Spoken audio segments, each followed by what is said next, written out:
뭉친 근육을 풀어주는 스파 마사지를 즐기는 강아지. 앉기, 악수하기, 장애물 넘기 등 각종 교육도 받습니다. 연회비가 수천만 원에 달하는 고급 애견 복합 문화시설인데 청결한 전용 호텔부터 애견용 카페 음식 등 다양한 서비스를 제공합니다. 견생도 한 번뿐이고 게다가 짧기까지 하잖아요. 그러니까 우리 개들이 좀 더 행복하고 좀 더 스트레스 안 받고. 반려동물 가정을 직접 방문하는 펫시터도 인기입니다.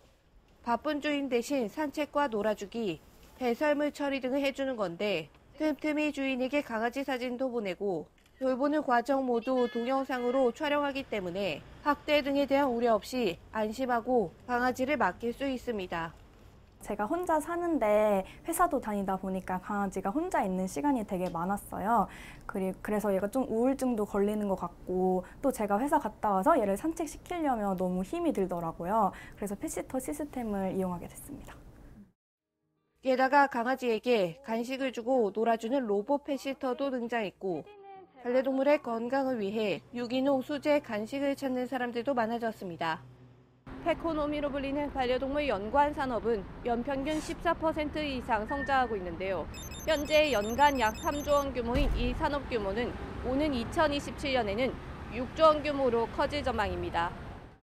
1인 가구가 증가하면서 또 소득도 증가하면서 그 반려동물을 완전한 자기의 가족이라고 생각하고 있기 때문에 최대한 좋게 잘 케어를 하려고 그러는 사람들이 많아지는 거죠. 그리고 또 소득 증가와 함께 관련된 서비스 산업이 앞으로 굉장히 빠르게 성장을 할 것으로 보입니다. 반려동물을 위해 아낌없이 지갑을 여는 펫팸족.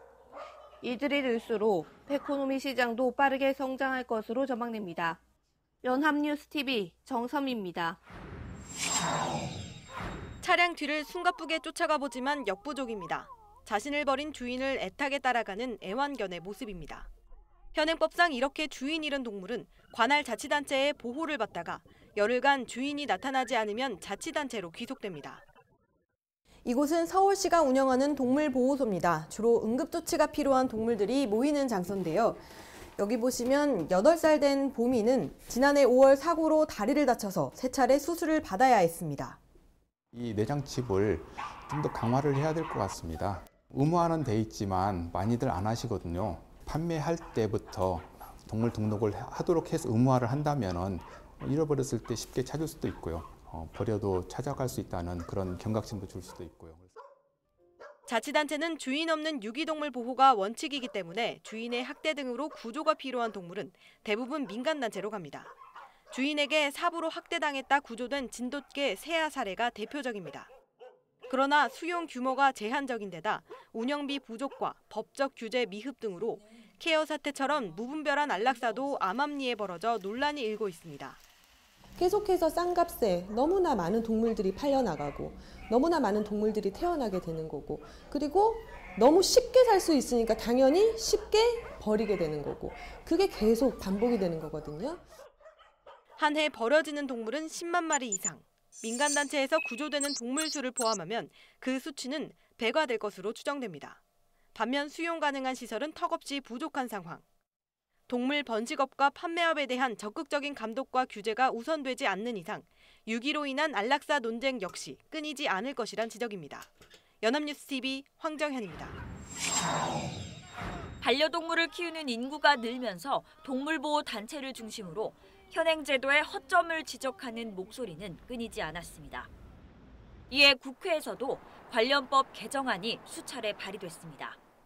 현재 국회에는 동물등록제의 실효성을 높이거나 동물 유기에 대한 처벌을 강화하는 내용을 포함한 법률 개정안 14건이 계류 중입니다. 일부 국회의원들은 반려동물 특별위원회를 꾸려 관련 법안을 집중 발의하기도 했습니다. 반려동물을 키울 사람들에 대한 교육을 의무화하자는 게 이제 첫 번째 법 취지고 그래도 유기 분실됐을 경우에 동물원이라든가 동물병원이라든가도 같이 그 유기동물을 분양하고 할 수 있는 시스템을 구축해 주자.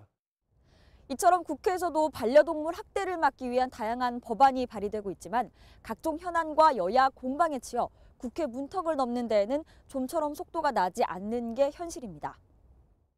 최근 케어 사태에서 문제가 된 안락사와 관련해 이미 해외 선진국에서는 보다 엄격한 잣대를 적용하고 있습니다.